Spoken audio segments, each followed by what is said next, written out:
Halo guys, kembali lagi dengan saya Kalimasada dari Akademi Kripto. Di video kali ini kita akan membahas mengenai mendekati akhir siklus apa yang harus dilakukan oleh para investor. Jadi video ini saya buat supaya teman-teman ini tidak salah kaprah dalam melihat market kripto. Juga teman-teman memiliki mindset yang realistis dan mengetahui kita ini sekarang ada di mana dan juga keadaan makro, keadaan dunia ini seperti apa. Karena sama juga teman-teman, seperti profesi-profesi lain, kita trader, investor di market itu juga harus mengetahui apa yang harus mereka lakukan berdasarkan data, fakta, dan juga angka yang terbarukan.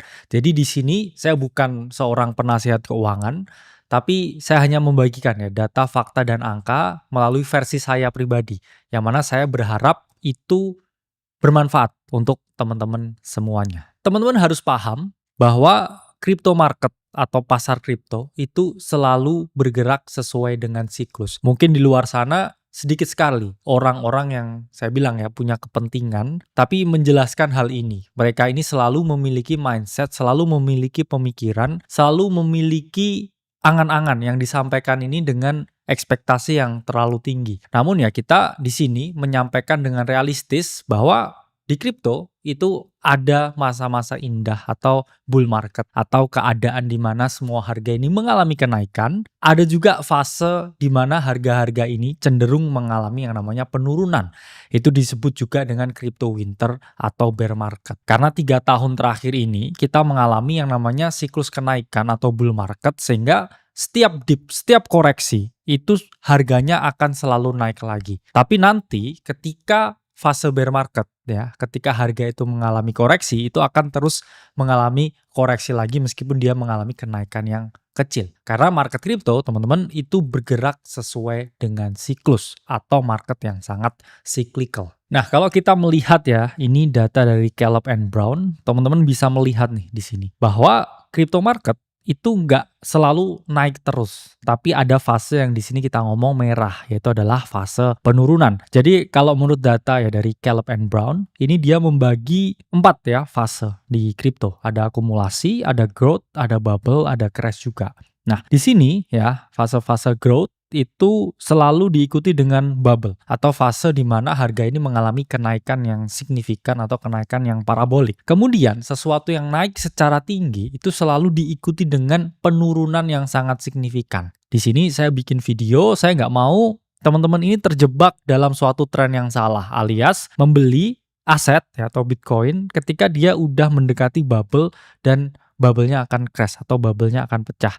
Kita lihat di sini, asetnya itu bisa turun 87%, 84%, dan yang terakhir di bear market 2021-2022, harga Bitcoin itu drop 77%. Jadi kalau teman-teman di sini punya duit 100 juta, terus teman-teman masuk Bitcoin, duitnya ini ya, ini tinggal 23 juta ya, atau teman-teman kalau benar-benar beli di pucuk ya, pakai semua duitnya langsung masuk satu entry, itu teman-teman akan mengalami penurunan ya, aset yang sangat signifikan. Jadi kalau kita lihat ya di sini patternnya, setiap kali ya ada fase growth ya warnanya hijau, itu selalu diikuti dengan bubble, harga mengalami kenaikan. Sama juga ya seperti di tahun 2020 ya, growth, kemudian 21 signifikan kenaikannya dalam fase bubble. Cuman fase bubble-nya ini makin lama makin mengecil juga. Dan sekarang kita melihat di 2025 sekarang ini harusnya kita udah masuk yang di sini nih ya, OTW dengan potensi bubble. Tapi ingat ya teman-teman,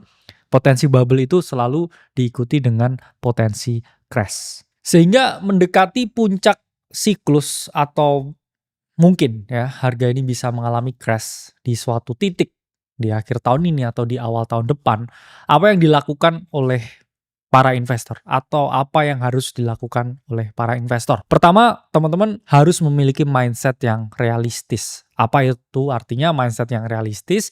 Gak ada orang yang tiba-tiba masuk kripto itu terus menjadi kaya raya. Itu kalau gitu ya, semua orang mau langsung masuk. Cuman teman-teman harus paham bahwa kripto ini masuk ke dalam 5 industri yang akan bersinar selama 10-20 tahun ke depan. Kita ngomongin artificial intelligence, kita ngomongin crypto blockchain, terus kita ngomongin biotech, dan juga teknologi-teknologi terbarukan lain. Sektor kripto ini menurut saya adalah sektor yang mana kita bisa akses ya. kita bisa belajar. Kalau artificial intelligence, kemudian biotech, space exploration, itu satu memang secara teknis itu jauh lebih sulit teman-teman. Dan juga barrier to entry atau teman-teman kalau mau punya exposure misalkan di space exploration, itu membutuhkan modal yang luar biasa gede. Dan sekarang teman-teman kalau mau punya exposure di crypto, ya misalkan mau beli Bitcoin aja bahkan bisa ya dengan 10.000 aja ya kalau pakai platform kita yaitu adalah Flock. Jadi barrier to entry-nya di crypto ini menurut saya hampir nggak ada. Cuman karena memang orang bisa masuk secara gampang di sini, bukan berarti di sininya itu juga gampang. Saya selalu oke buat teman-teman yang mau fokus crypto, tapi saya selalu larang teman-teman yang mau full time crypto. Jadi jangan sampai kamu mau keluar pekerjaan terus ngejar gains-nya crypto, itu yang ada kamu hanya akan mengejar kefanaan atau mengejar kehancuran.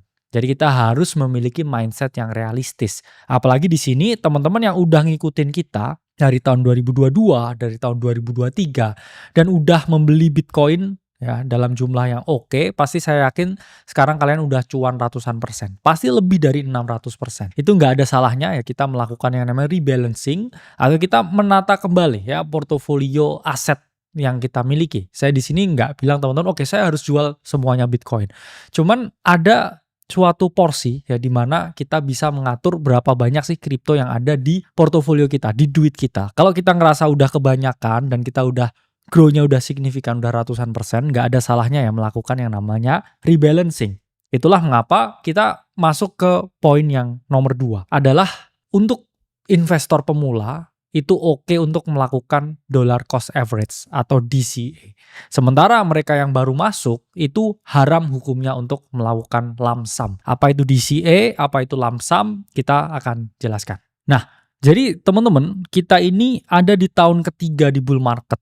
Secara market coding, ya, secara market structure dan data, kita itu selalu memiliki pola seperti ini ya, 3 tahun hijau, 1 tahun merah, 3 tahun hijau, 1 tahun merah. Dan kita ya, ini memasuki tahun ketiga. Saya nggak mau teman-teman ini membeli kripto benar-benar di pucuk ketika kita mau memasuki bear market.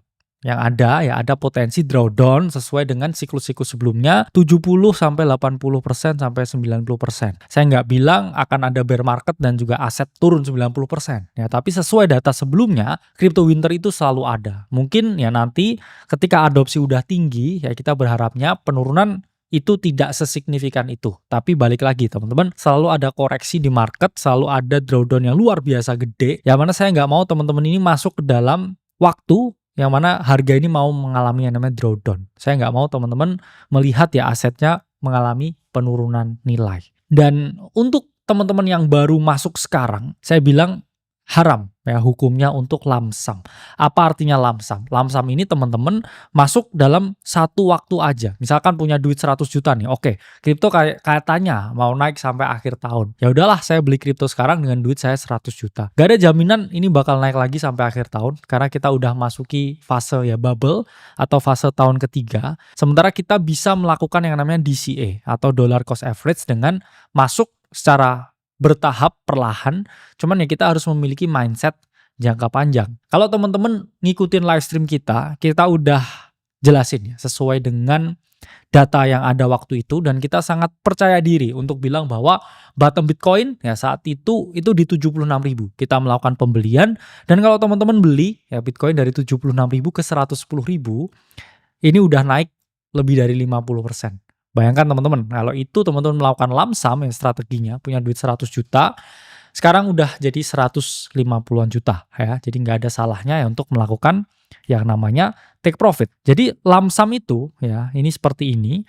Bahayanya kalau teman-teman masuk di akhir tahun ini ya atau mendekati tahun-tahun ini dengan semua duit yang teman-teman miliki, berharap naik sampai tahun 2025, namun di sini misalkan terjadi koreksi signifikan, 50%, 70%. Duit teman-teman bisa aja tinggal 50 juta, tinggal 30 juta. Dan saya nggak mau itu terjadi ke teman-teman semuanya. Jadi teman-teman harus menghindari ya metode lump sum ini ketika market ini udah mendekati pucuk seperti saat ini. Dan Bitcoin ini memang bisa kita hold sampai siklus selanjutnya. Tapi kalau kita bisa ngetrim beberapa posisi kita dan membeli ya nanti ketika harga melakukan koreksi, yaitu kita bisa melipat gandakan jumlah Bitcoin yang kita miliki. Namun ini nggak bisa teman-teman terapkan dengan altcoin. Mengapa? Karena hampir semua altcoin itu selalu berubah komposisinya di setiap siklus. Jadi yang top 10 sekarang itu nggak mungkin jadi top 10 lagi di siklus selanjutnya. Hampir tidak mungkin.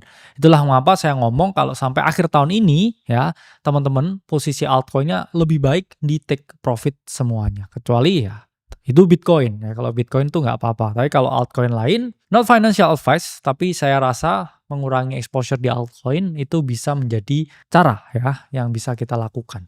Nah, timbul pertanyaan, ketika saya baru tahu kripto sekarang ya, baru lihat nih Bitcoin di video ini atau misalkan ketika kita melakukan live stream. Gimana sih caranya saya ini pengen punya exposure di kripto tapi saya pengen aman ya, teman-teman bisa menerapkan yang namanya metode dollar cost average. Jadi dollar cost average itu metode di mana teman-teman masuk Bitcoin ini mencicil. Ya anggap aja seperti tabungan. Misalkan teman-teman punya 100 juta, nggak teman-teman masukkan saat ini juga 100 juta. Tapi mungkin sekarang beli 10 juta ya, bulan depan 10 juta lagi, 10 juta lagi. Sehingga kita bisa membangun harga beli rata-rata yang bagus ya, dan kita nggak akan terkena yang namanya potensi drawdown kalau kita melakukan lump sum. Di beberapa platform yaitu memang ada ya fitur DCA otomatis di mana kita bisa alokasiin ya duit kita, dana kita, dan dia akan melakukan pembelian secara otomatis. Dan oke-nya ya DCA berbeda dengan lump sum yang mengharuskan teman-teman ini memiliki timing masuk dan keluar yang sempurna. DCA ini bisa aja kita kayak Bitcoin ya, anggap aja seperti cash dengan ya kita misalkan nih ya, ini dari DCA BTC, ini adalah kalkulatornya. Kalau kita beli $1.000 setiap bulan ya selama 2 tahun dengan total investasi 24.000, ya kita dapat gain 198% dan nilainya ini naik sampai 71.000 US dollar. Jadi DCA ini solusi buat teman-teman yang baru masuk kripto di tahun ini atau baru tahu Bitcoin sekarang. Tapi teman-teman harus punya mindset jangka panjang ya, setiap ada rezeki ya, atau ada uang yang sisa, itu bisa menerapkan strategi di DCA ya. Kalau kamu baru tahu kripto sekarang, kalau kamu mau lump sum, saya bilang itu hukumnya haram ya. Mau masuk sekarang ya atau 2 bulan lagi dengan semua duit yang dimiliki, hati-hati ya dengan potensi adanya perubahan musim ya, dari musim panas ke musim hujan. Saya nggak mau kamu keluar rumah nggak bawa payung, nggak bawa jas hujan terus kehujanan ya. Saya nggak mau kamu sakit. Jadi kamu harus tahu ya bahwa ada musim yang mungkin dan bisa berganti. Ketiga adalah pelajari potensi trading dua arah. Jadi teman-teman juga harus paham bahwa ketika market turun atau memasuki bear market, teman-teman tetap bisa memperoleh keuntungan di market derivatif. Yaitu teman-teman bisa ambil bukan hanya posisi buy atau pembelian atau long kita ngomongnya di derivatif market, tapi teman-teman bisa mengambil posisi sell short. Dimana ketika teman-teman ambil posisi sell short, ini teman-teman bisa memperoleh keuntungan ketika harga dari Bitcoin atau harga aset-aset kripto lain ini mengalami penurunan. Nah, jadi ketika teman-teman menggunakan derivatif market, teman-teman harus memiliki knowledge yang oke, pengetahuan gimana sih caranya trading dua arah, kemudian tetap dapat cuan di bear market. Ya ini teman-teman bisa ya menjadi member dari Akademi Kripto, dan di sini kita ajari ya nggak hanya mengenai blockchain teknologi, crypto investing atau live class, tapi teman-teman juga bisa memperoleh ya berbagai modul mengenai crypto trading di sini. Di sini kita akan jelaskan nih ke teman-teman gimana sih caranya melakukan entry, gimana trading di DEX, gimana trading dua arah, yang mana kita juga ajarin juga ya tentang mind management ya, memanajemen psikologis teman-teman, dan semua teknik yang mana kalau teman-teman habisin ya modulnya ini bisa sampai berbulan-bulan ya. Jadi sangat lengkap ya pembelajaran di Akademi Kripto. Kita pun juga memberikan insight, memberikan informasi mengenai potensi trading dua arah berdasarkan outlook yang saya berikan dan juga Bro Timothy berikan ketika teman-teman menjadi member di Akademi Kripto. Jadi nggak ada salahnya ya teman-teman berinvestasi pada pendidikan, karena marketnya ini OTW menjadi lebih sulit lagi. Jadi teman-teman harus membekali diri kalian dengan pembelajaran, harus membekali diri kalian dengan pengetahuan supaya teman-teman bisa menavigasi ketika keadaan market nanti menjadi sulit dan butuh expertise untuk bisa memperoleh keuntungan di market kripto. Atau juga teman-teman bisa gabung ke komunitas gratis kita. Di bawah setiap hari saya pribadi nulis banyak hal ya tentang kondisi market, tentang apa yang harus teman-teman lakukan, dan ya semoga ya berbagai edukasi tersebut bisa membantu teman-teman untuk bisa memperoleh cuan mandiri di market kripto. Terakhir, teman-teman harus memiliki mindset hari ke hari. Artinya apa? Teman-teman, saya tidak menyarankan kalian untuk buy and hold altcoin dan tidak melakukan take profit sama sekali. Karena lebih baik take profit daripada take picture. Kamu seyakin-yakinnya apapun lah dengan BAX atau dengan altcoin yang kamu hold, kamu harus paham bahwa setiap kali bear market terjadi itu akan minus lebih dari 90%. Dan untuk bisa kembali ke harga yang lebih tinggi itu butuh kenaikan ya lebih dari 10 kali lipat. Jadi nggak ada salahnya teman-teman memiliki mindset hari ke hari. Ketika beli altcoin udah cuan 200-300%, nggak ada salahnya ya menerapkan moonback strategi, dan nanti di akhir siklus itu teman-teman bisa realisasikan keuntungannya semua. Mengapa? Karena di OTW waktu-waktu yang sulit ya, apalagi waktu nanti yang lebih sulit di crypto winter, teman-teman akan sangat mensyukuri keuntungan 30-40%. Yang mana biasanya ini kalau bull market ya naiknya itu ribuan kali lipat, sekarang teman-teman akan mengapresiasi keuntungan 30-40%. Saya udah 2 kali melewati bear market, saya tahu gimana sulitnya ya memperoleh cuan ketika bear market. Itu mengapa saya meningkatkan ya kemampuan saya dan juga saya melindungi ya diri saya dengan pendidikan ya, karena ketika bear market teman-teman harus bisa survive, harus bisa bertahan, memiliki mindset hari ke hari, dan selalu bersyukur ya dengan profit yang didapatkan. Lebih baik profit sedikit daripada teman-teman mengalami rugi. Karena ketika bear market saya hanya bertahan ya, bertahan dan bertahan. Dan nanti ya ketika mau ya transisi lagi ke fase bull market, saya akan menjadi lebih agresif dan saya tidak kehilangan uang, bahkan net asset value saya ya, atau NAV-nya atau portofolio lah ngomong, itu setiap bull market itu naiknya signifikan sekali. Tapi ketika bear market memang nggak sesignifikan ketika bull market, tapi saya nggak pernah mengalami rugi bahkan ketika bear market. Jadi portofolio saya di bear market 2022 itu naik 40%. Kenapa ya? Karena saya manfaatkan potensi trading dua arah. Saya juga masih dig into Transes ya, waktu itu membeli berbagai meme coin yang ada ketika bear market. Banyak sekali opportunity yang bisa dimanfaatkan. 3, saya juga swing long ya, buy spot ke beberapa micro cap altcoin karena masih ada potensi-potensi kenaikan bahkan itu ketika di bear market. Memang memilihnya jauh lebih sulit. Jadi ketika bear market 2022, porto saya itu tidak drop tapi malah naik 40%. Ya memang drop kenaikan persennya kalau dibandingkan bull market sebelumnya, yang mana saya naiknya ribuan persen ya, karena 2021 COVID 30 juta jadi miliaran. Ketika bear market 2022 saya masih gain 40% karena saya short the market, saya juga trading harian ya, saya swing long beberapa low caps, dan juga saya trading di meme coin di 2022. Saya masih ya melindungi aset saya, bahkan cenderung mengalami kenaikan. Jadi kita punya mindset hari ke hari ya, yang mana biasanya bull market gainnya ratusan persen, bersyukurlah dengan gain puluhan persen nanti ketika bear market atau ketika crypto winter. Jadi itu ya video yang bisa saya jelaskan mengenai keadaan market saat ini, mengenai apa yang harus teman-teman lakukan mendekati puncak ya siklus market kripto, yang mana harusnya ya sesuai dengan siklus-siklus sebelumnya ini 500 hari ya setelah halving. Cuman di market kita nggak ada yang tahu ya, kita bisa melindungi diri kita dari ketidaktahuan dengan menerapkan money management yang baik. Saya Kali Masada dari Akademi Kripto. Semoga video ini bermanfaat untuk teman-teman semuanya.